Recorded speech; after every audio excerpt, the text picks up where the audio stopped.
Welcome to In Focus, brought to you from the Up North Media Center. I'm Kimberli Bindschatel, your host. With me is my co-host, Anthony Weber.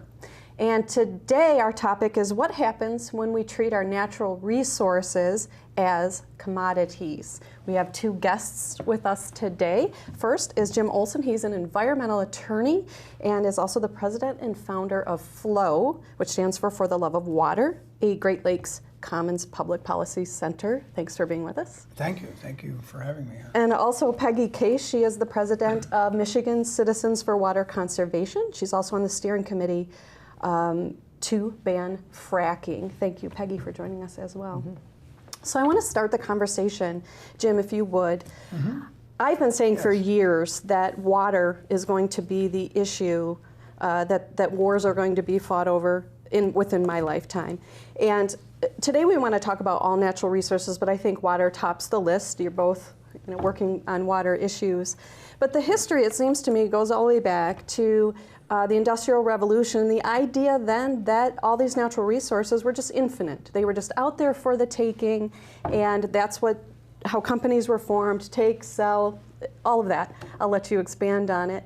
But obviously then there was the environmental movement, and things are kind of changing. And could you bring us up to speed to where we are today with just a quick history lesson to start out? No, I'd be glad to do that. And it's interestingly enough, it's right in the center of the work we do at FLOW with some of our research, although today I'm here speaking for myself. But I'd like to take it back a little bit further. About 10,000 years ago, the first civilizations, and I'm using general numbers here for years, in the Euphrates Valley, the cradle of civilization, the Indus Valley river valleys. In those days, that was the first civilizations after gathering, and before that, everything was a commons. I mean, Earth didn't have notions of ownership and private property. Most of them were eventually kingdoms controlled by those who had control of, interestingly enough, water systems to grow food. And the more food you could grow, the larger the civilization, and of course, they ran into all kinds of problems because of the swings in climate, but not controls on civilization and the excessive farming, basically, and moving water all over the place, having to pay great costs, collapses of civilization later. So you have that initial tension of water and humans and interacting and soils and farmland, all of which were part of communities. And everybody had a role to play in that hierarchical structure. Then you get to the Roman civilization, and interestingly enough, in the Justinian codes, back about 1,500 years ago, 1,600 years ago, declared that water, air, wildlife, the things that roam free, i.e. the natural resources that roam free or belong to everyone, are held in common and not owned by anyone for the benefit of all citizens. So that was the first premise in the history of Western civilization. And that was in Rome, you That said? was in Rome, Okay. back around 4th, 5th, 6th century, right in there. Okay, that idea was spread into Europe as the Roman Empire expanded, and it ended up in England. And so we fast forward now to around the Magna Carta in the 1400s, and then England in the 1500s. And there was a huge debate over whether the crown should sell the seabeds to the lords to raise money for the crown to fight wars and to meet its financial needs. Crown wanted to do it, tried to do it. There was a total protest and uprising in England that stopped the sale of the seabeds and the riverbeds of England and forced the opening of those beds for public access because the people opposed privatizing that. And that became a principle known as the public trust doctrine, which came to this country in the 1800s in a New Jersey Supreme Court case, which has since been recognized by the U.S. Supreme Court, including the Great Lakes where we live, held by the states, held in public trust for all citizens for fishing, boating, swimming, basically for the rights of sustenance. So that's the background. And superimposed on that background was the industrial era, and just before that, the rise of the merchant class.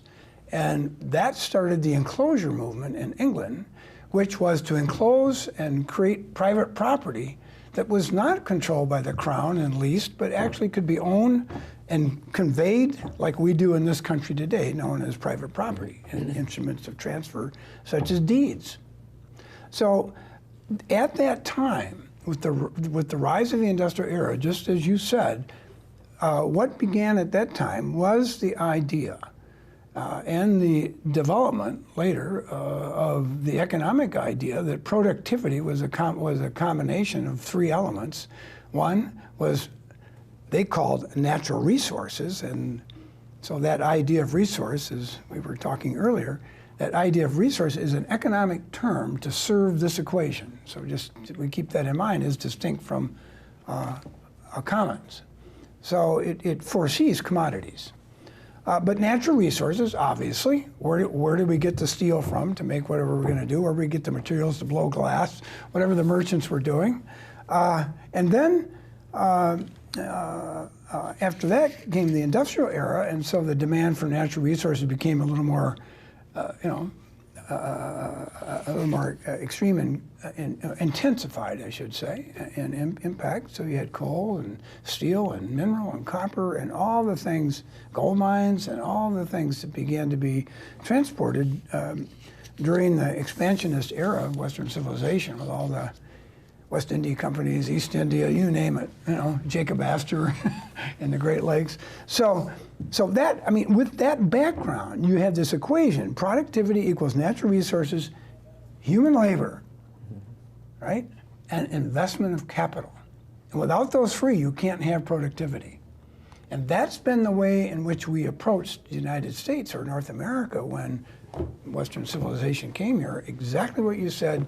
Manifest destiny, it's infinite, there's no limitation on what we can do, and we move through the continent in that way up to this date. I think what we're seeing now, and in that context, we developed the property rights and the investment tools, such as corporations and stock vehicles and bonds, in which people, the public, could invest to raise large sums of money, along with subsidies, such as for the railroads initially, on the part of the federal government, to get things built, get things done, make this a productive, successful country, which it is, certainly up until now. Now, of course, with all of that happening, I think where we are today, just to put this into context for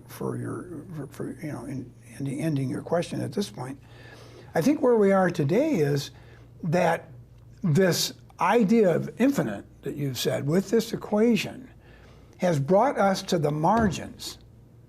We've used up most of the water we could get at. We've used technology as far as we can go, and the combination of technology, which takes capital investment and resources and human labor, and the combination of that, plus the need to keep going with a growing domestic product, has forced us into a situation where we have to look to the margins of air, water, natural resources, creeks, streams, our fisheries, our farmland, our soil base, and we have to keep extracting with increased technology as quickly as we can the resources that are needed to feed this equation.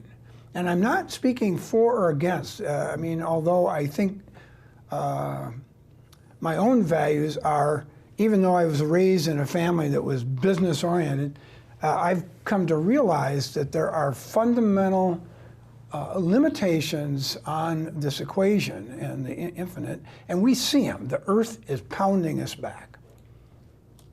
And I don't know where I could leave it better than we're now at a point of how far can we go?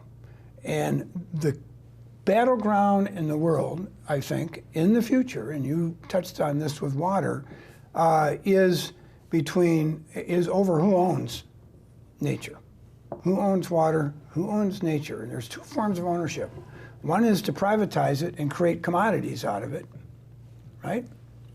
Or privatize it and control it and get fees for it, however you want to call that, such as municipal water system services.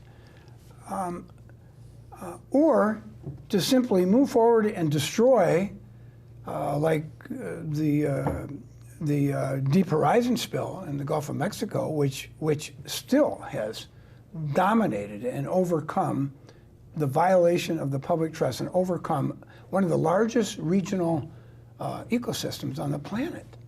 And then in Michigan, 2013, or what was it, 2011, 2013, the Kalamazoo River spill.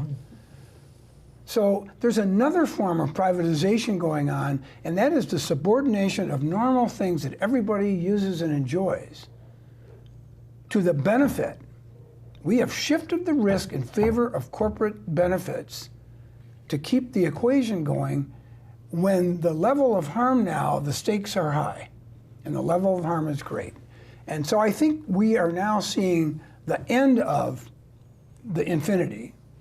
And the limits are here, and the tension is going to be between where we draw the line between commons and private ownership and control, and where do they belong? And I use that historical point at the beginning here only to demonstrate that it isn't just private property. We've always had a commons. Property and water consist of two things. One is the commons underlying it, and the other is the legal system that we develop that defines how we use it. And we are in the end of a legal system that says if you have the right, you can do whatever you want. And we're now coming back to the point, well, wait a minute, did we ever say you could do ever what you want at the expense of the commons, which we all live and survive on?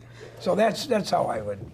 Yeah, Peggy, do you want to add to that before Well, I we do, move on? because I want to throw in another piece of that. I go back to your productivity, the word productivity, and to me that's sort of a symbol of the paradigm that we are operating under and have been operating under for a couple thousand years now, where we have put the human at the center of the earth. I mean, we are the only species that matters.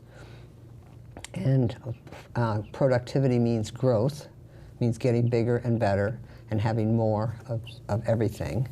And we have been operating under that paradigm for some time now, and it does not take into account the biology that we are a part of. We are living organisms on a living planet.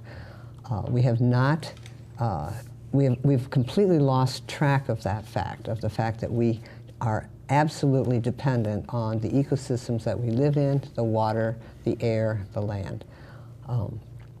But as long as we're continuing to operate under the paradigm that says we're in charge of everything, we can do whatever we want, we can extract everything for our own benefit, we're basically doomed. It's a suicidal mission as far as I can tell, because we've already completely overrun our footprint.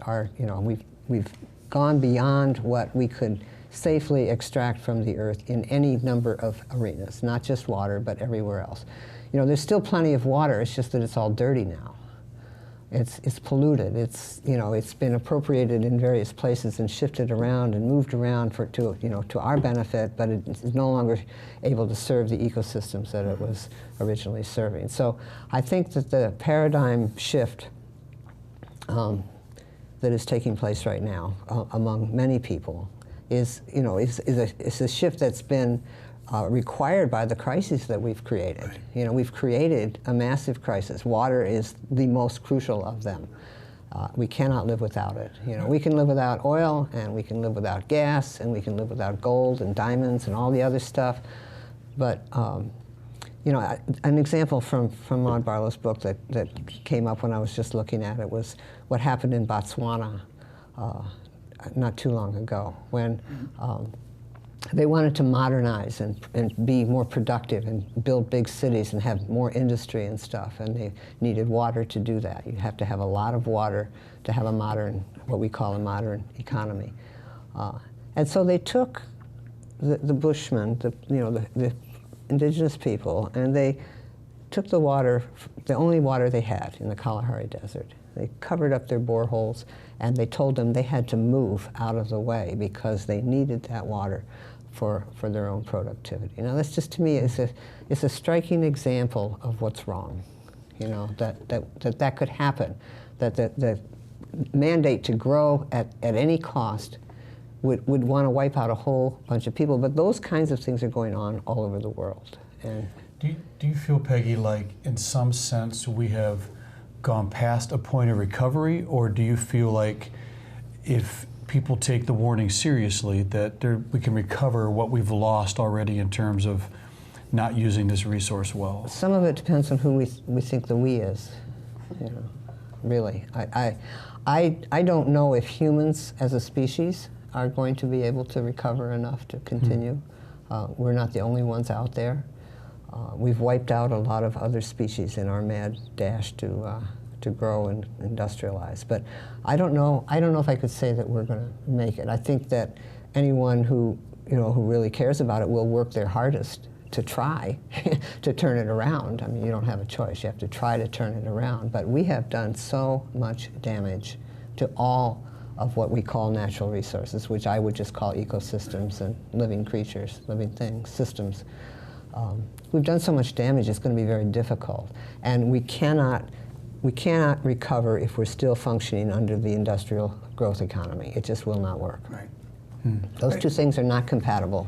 You mentioned... Just to take that a step further, I think the answer is we can't recover what we've lost. We can prevent further loss. But we're going to have to do it soon, and we're going to have to do a number of things, starting with the effects on water of climate change. A lot of people think climate change is an air issue, and it is to a degree. Right. If you have to live in 110-degree heat and you're old. Right. But the reality is, it's a water issue. Yeah. And for example, the largest diversion of water out of the Great Lakes Basin is due to climate change. And we have a compact to prevent water going from the west or wherever. But in fact, the energy structure we have in this country based on fossil fuels is damaging our water systems seriously, and will do so more if we don't do something. So the first thing we have to do is move as rapidly as possible to a renewable energy economy. Can I just clarify something? You're saying it's not necessarily that the water itself is leaving, but the quality of water or the usable water Both. is okay. It is It's both. both. All right. Oh, I'm saying there's as much as 6 times the Chicago diversion in a high evaporation year. 6 times the Chicago diversion at least moves out of the Great Lakes Basin because of climate change, and it's not coming back. And it's also leaving in terms of virtual water. It goes to places that don't have water anymore as food. It's exports from places that to places that can no longer grow their own food. And so they are importing the water that we have in the form of food. I agree. And so I think what we're faced with is we have to revisit cities, we have to revisit agriculture, we have to revisit energy production. We have to, and I agree with Peggy, we have to revisit the idea of productivity versus happiness. Like that. And it doesn't mean quality of life may be better. But if we don't, most of the scientists that are the leading credible scientists in climate change are pretty clear that the effects are already going to happen no matter what we do. Increased sea levels on the coast, dramatic changes in river and weather systems in Asia, in China, in this country. The ocean itself. There are some winners and losers, but overall, we'll be losers. So I think that, it's very clear that we have to, if we want to start dealing with this issue, we start and we look at the water, what we need to sustain ourselves, as Peggy was saying. We look at the hydrologic cycle, what are all the things that are happening? Because nobody owns a hydrologic cycle. We may think we own an arc of it. You know? I own 500 feet on Lake Michigan, you know, or 300 feet on both sides of the Boardman River. Okay, you own a very teeny piece of the overall hydrologic cycle, and you have a right to use that water and enjoy your land, but the cycle is not yours. And so if we go after protecting the integrity of quality and quantity of water, I think we can prevent the degree of harm and loss. And it will also move us in a better direction, probably touching on the things that Peg was saying about how we make a paradigm shift. It will bring that about. We'll make good decisions, and it'll be interesting how this tension plays out and how we do this. Some of it has to do with, you know, people being willing to change their values to some extent. I'll throw this in, I didn't mention it earlier, but I raise chickens and I'm also a beekeeper. And those two things give me an opportunity to look at two very different cultures. Chickens are much like humans, and they act like humans, and they're kind of greedy, and they fight over resources. You know, you throw a piece of corn into a bunch of chickens, and they will fight over that one piece of corn. Even though there's more corn way over here, they'll fight over the one that everyone else is going after. But bees are totally different. They have a completely different culture, and to me, it symbolizes the kind of shift that needs to happen. Everything is done for the good of the whole in the beehive. Nothing is done for individual gain, and bees do not harm any other living creatures. Now, sure, yeah, if you do something stupid, you'll get stung. But they, as you know, in their lives, they do not harm anything else. They do everything for the good of the whole. They're smart enough to know when they have overreached their capacity.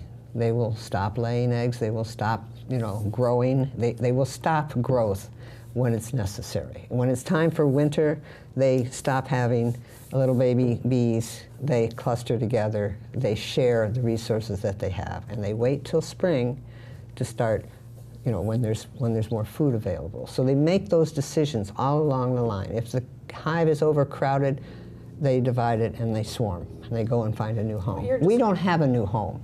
Right. You know, they do. They can figure out how to make a new home. We can move around all over the planet searching for the proper place to live, but we don't have another planet like this. We just don't. And you know, the bees are very wise. I study them, and I think that we could learn a lot from them, a lot of wisdom. You're describing an ideal society, which I might be a pessimist, but I don't see humans getting even close to that, unfortunately. Humans may not have a choice. Maybe we can take a step in that direction. At some point, do we have a choice? Yeah. I mean, that's an interesting point on whether human nature can, you know, human nature has flawed itself. Yes, you know, exactly. Of course, a theological question for a lot of us. But I do think if you look at the Nobel Prize winning work of Elinor Ostrom before she passed away, well, actually she worked on this her whole life, but she worked on what's called common pooling resources, and she looked at Garrett Hardin's Tragedy of the Commons, which pretty much says, if this table was a field and we lived around it, and we realized, and we all had a cow for milk, and we were vegetarians. If somebody realized they could have more cows on there and sell them for meat, pretty soon we'd all have a dozen cows on here, and the grass would be gone, and the water would be gone, and that's the tragedy of the commons. Mm-hmm. Elinor Ostrom said, as long as we compete for that, to see if who gets the most, the pasture will die. That's the tragedy. Then she did studies with human nature, including most specifically fishing communities on some of the coastal areas in the world, and looked at their behaviors, particularly those that solved their problems. They got smart over time, and rather than killing each other over the best fishing grounds, they decided to do lotteries. They decided to move each other around so everybody had a shot at it, and at the same time respected their individuality. So it's a very so she said human nature, given a chance, will tend towards cooperation more than not. And there are That's an examples. optimistic There are examples of how that works around the world, and one of the examples is indigenous cultures. The indigenous cultures function in a different way. That you share the resources. Not only do you share them, but you don't use more than you need. You do not overstep your resources. If it's a fishing community, you don't overfish. The people in Newfoundland lost their fish. They lost the cod, not because they overfished, but because people came in from Japan and Norway and overfished. And they kept saying, no, you can't keep doing that, you can't keep doing that. And they lost their whole economy that way. It sounds like you're saying that when there is a lot of something, people have the luxury to be greedy, for lack of a better term. But the more it becomes scarce and the more their back is up against the wall, the more inclined they are to look at it together and respond in a way that is more community-based. Is that kind of the idea? We wish. That's not always the way it happens. Yeah. I mean, now people talk about water scarcity. It's not that water is scarce, it's that the access to it is scarce for a lot of people. And so you have people like T-Bone Pickens who's buying up the Ogallala aquifer. Now, why should he be doing that? That makes no sense at all. It's an aquifer shared by a huge swath of the country. Why should one person try to, because he has the money, and then he will be able to control. Oh, he lives in Texas. And then he will be able to control access to it. And so, and people buy up, corporations buy up municipal water, so they have, and then they can control access. They can put a valve on. They can make money off of selling what should be part of the commons. Do you think what Anthony was saying is more related to the number of people involved in a community? I remember reading long ago the rule of 300 or something like that. There's a rule of 300, and when you get beyond that, then that's when people tend to not think communally and start to. Do you know what I'm talking about? Yeah, I do, and I think the answer to that is not. I mean, Plato thought 40,000, right? Or yeah, Plato did. But it's the ideal community. But no, I think the example in California, California is facing, all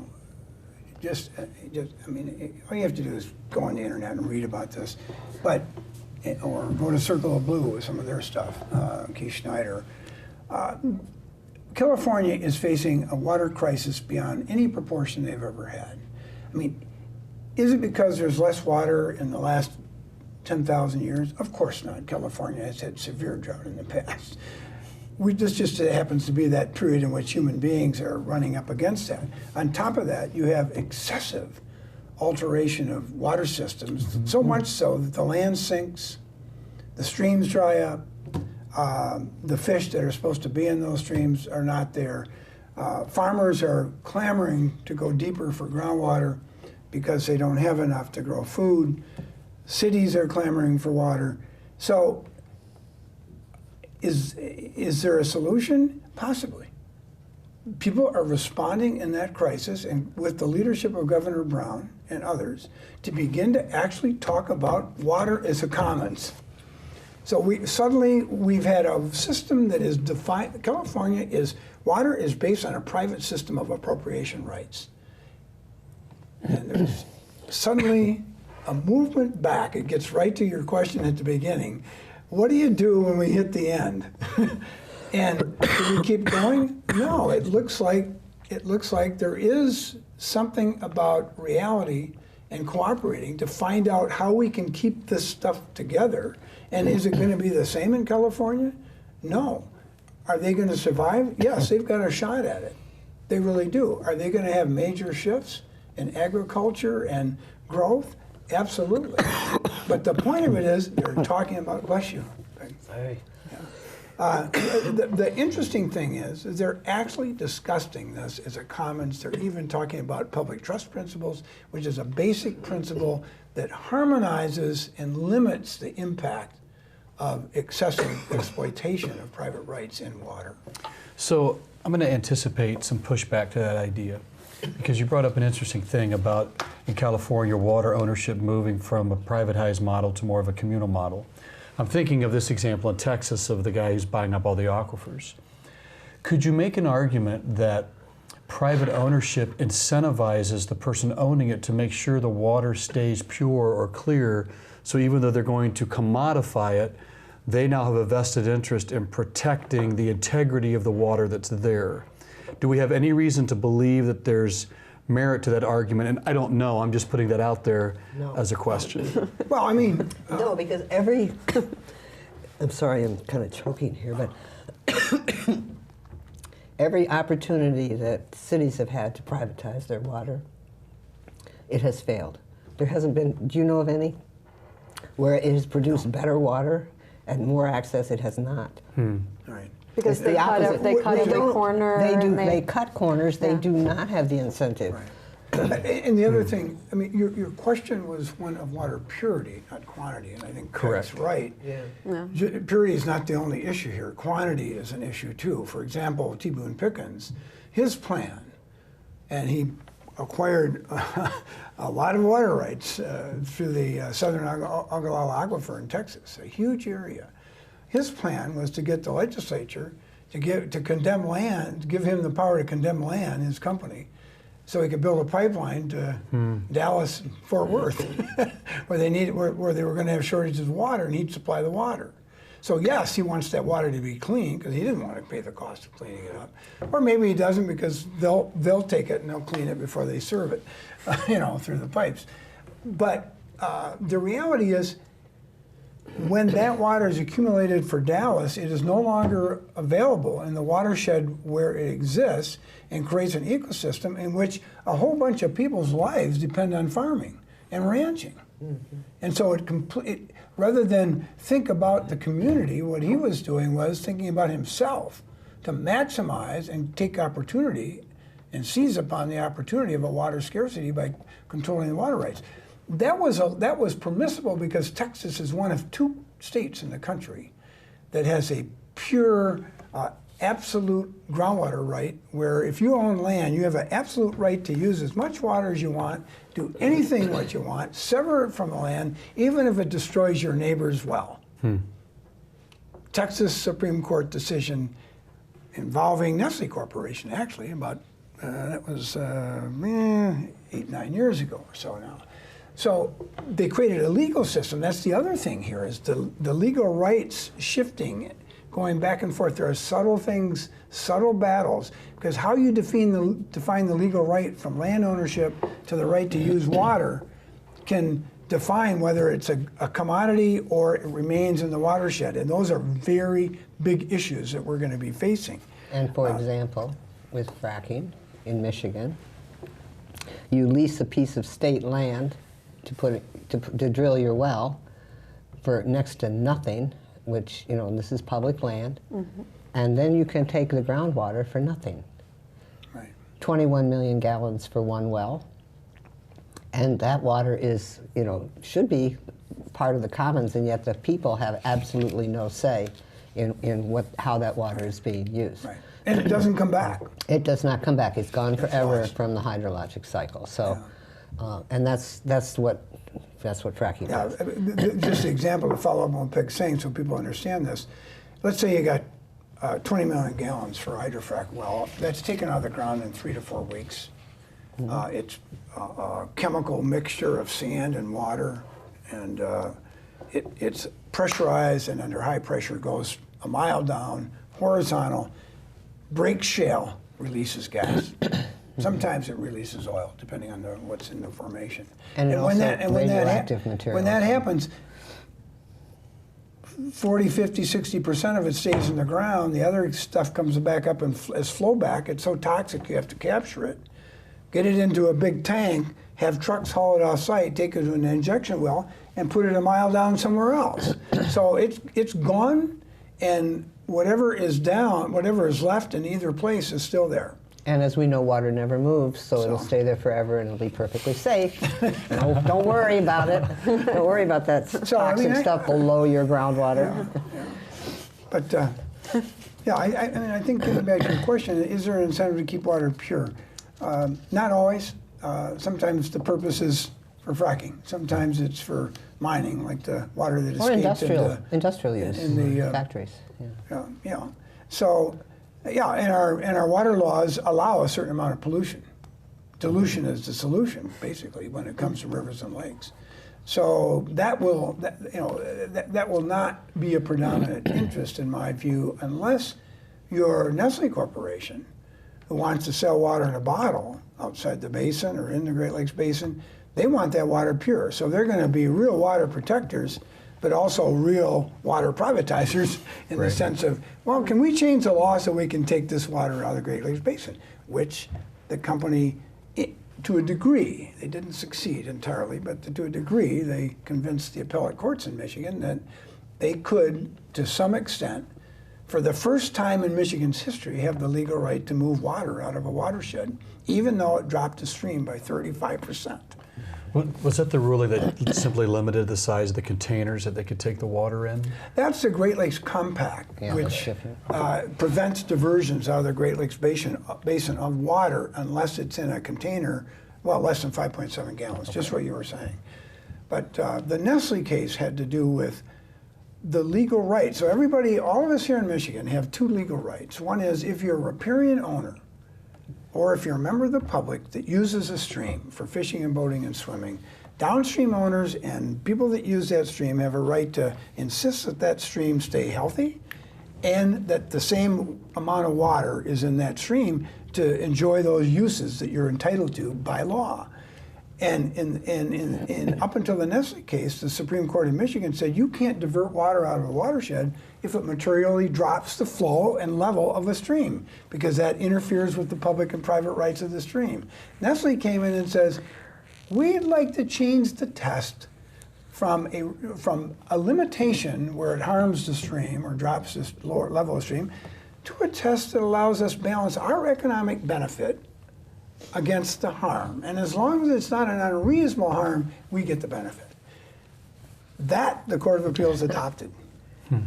Now, that has been modified somewhat in the Supreme Court, and the Court of Appeals did not follow the Supreme Court rule, so it's still an open question in Michigan. So I'm not conceding Nestle has won the day, just for the record.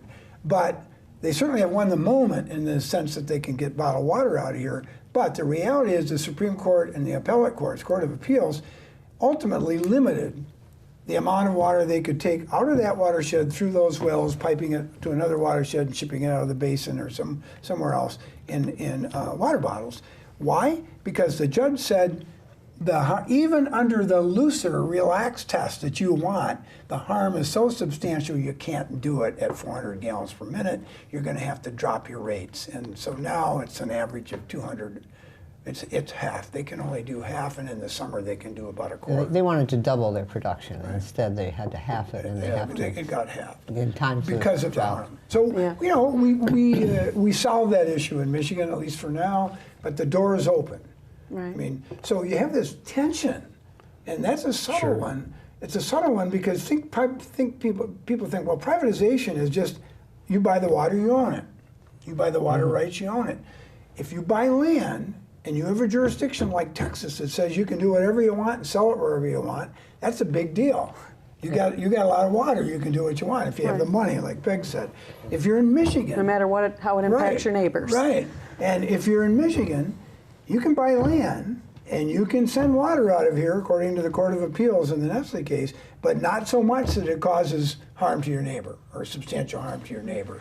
So, you know, it's really important that we understand all these little court cases that deal with water rights and property rights and right to use groundwater, that we understand it's all part of a hydrologic cycle. It creates the Great Lakes Basin, it creates our quality of life.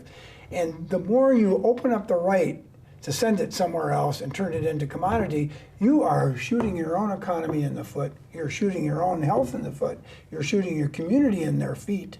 And you don't even have to defeating your own purposes. You don't even have to send it somewhere else to have that effect. You can also just destroy it. Like, well, what I want to... Well, you can send the food, like Dick was saying Well, earlier. you can send the food, but you can also just destroy the water, so therefore it's not available to anyone else either, you know, which is what fracking does to it. What I want to understand is to look at it from the perspective of an individual. I mean, we've been talking a lot about the legal issues and corporate and who owns and whether it's privatized, but I want to know, will my sister's children, you know, that are important to me and grandchildren and the next generations, how much water does it take for one human being to live, to survive? I know that's a complicated question because it's not just I need 8 glasses a day, or I need to bathe, or I need X amount of water to grow food. But when we talk about, earlier you said, we've thought of humans at the top of the pyramid, or center of our way of thinking. Center of the world, yeah. Exactly, and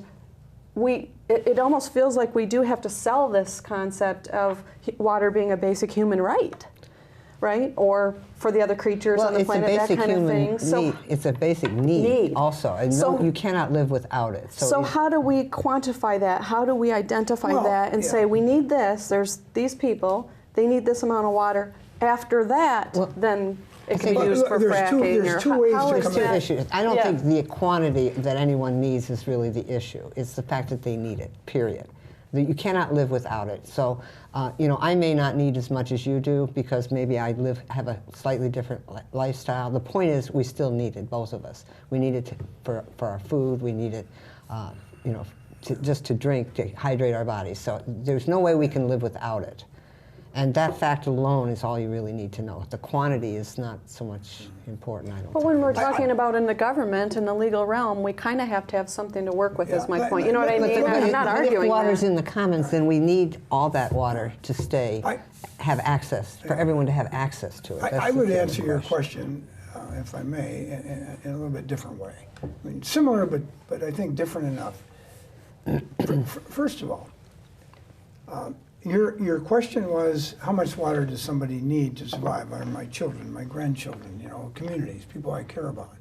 And we know that we can survive on, each person, 12 gallons, 20 gallons, 30 gallons a day. I mean, the people in Detroit that had their water shut off, literally shut off, thousands of them, millions of gallons of water involved. They weren't even provided affordable water at those small quantities. Mm-hmm. So we didn't even recognize that was a common water system paid for by taxpayers. And Detroit also did not recognize that people had a human right to that water and a need for health and sustenance. And it's a shame that in this day and age, that a city, through an emergency manager, could get away with increasing the value of its balance sheet by cutting off people who are left in a community that is so destitute they wouldn't expect it to be able to afford it to begin with. And had to be embarrassed by having the United Nations come in and remind them, thanks to Maud Barlow, remind them that they couldn't behave that way anymore because it goes against international law now. Well, or international. So I think the solution. I think the solution to your question, and this is, at Flow for Water, we've been studying this now for 4 years in various ways, looking at water levels, looking at Detroit water shutoffs, looking at fracking water use, looking at diversion and exports of water and the threats of that, looking at the effects of climate change, looking at algal blooms, what's causing those. It's climate change and invasive species and bad practices of farming. Why? Because it takes, this is ironic, 1,200 gallons of water in the overall cycle to produce an ear of corn for beef. Or for biofuels, which heats up the planet even more and has steam generators producing electricity, which even uses more water, and it disappears in evaporation, goes somewhere else. So we have a lot of cycles that are downward moving rather than moving us forward. So we have to really understand what's called the food, water, energy nexus for our communities and our individual lives, and how we reestablish energy and food in cities in patterns and ways that do not bring us to the point of a water shutoff or to the point where we're creating a planet that has increased climate change and we're not dealing with the reality of that situation. So this brings me to a broader question. Are we at a place, and maybe this has always been the case, but now it's just being highlighted for us, that people who live in areas that are water rich have an increasing moral responsibility for the rest of the world? Like the fact that we're caretakers, we're privileged not just to have so much water around us, but it sounds like you're saying the responsibility on those who have the water as a community resource, or privatization as it's going right now. You know, it's both cases. Is there some type of moral component now to the haves with water? We think so. I mean, at MCWC, we think so. We think that we are responsible for protecting and caring for 20% of the world's fresh water, which is the Great Lakes Basin, you know? I mean, how could you not be if you live in a place like this that's this wealthy? And Nestle would say, well, the moral responsibility is find ways to get this water here to the rest of the world because they don't have enough water to drink and live. And that's a false. You could have there might be a humanitarian purpose someday, in which people are dying by the thousands, and we in the Great Lakes Basin, with the consent of the Great Lakes Council, for a humanitarian purpose, send 5 ships of water somewhere, fresh water.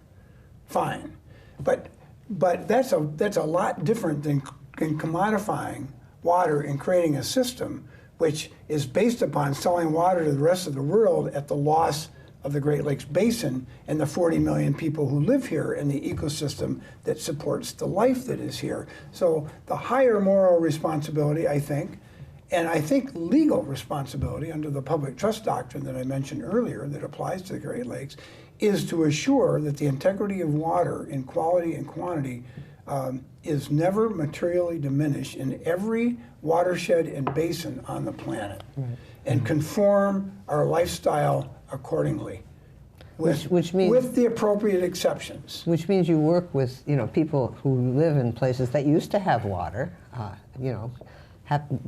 that we have to change the way we extract things from those places, the way we invade them, and to take their resources away and affect their water. I mean, it's all interconnected. We can't live like we're just one little isolated region.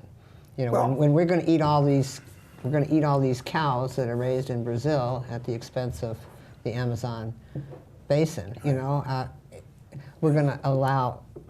I mean, it's endless. The list of things are endless that are, if we would be able to, change the way we do business in general, we would not be destroying the ecosystems that other people have depended on. We would not have drawn down so many lakes and rivers in so many other parts of the world, so we could extract the materials we needed for a highly industrial society. Well, so go ahead. Well, we just have a few minutes left. Okay. And I know that somewhere one of you touched on the oil pipeline under the Mackinac Bridge. Yes. And I kind of want to hit that as the last thing, because you just said 20% of the fresh water. Right. So this should be, the entire country should be looking at that, saying that puts a huge chunk of our fresh water at risk, not just citizens in Michigan, because a catastrophe is likely at this point, right? So can you speak to that before we Can I speak about one other thing real quickly before that? Because we got 7 minutes. Fill it. Okay. The other She'll thing do that. I'll address that. I just filed a report with the state of Michigan. Yes, he can talk about the bridge, but I want to just mention that the other issue, another issue that everybody all over the country and the world is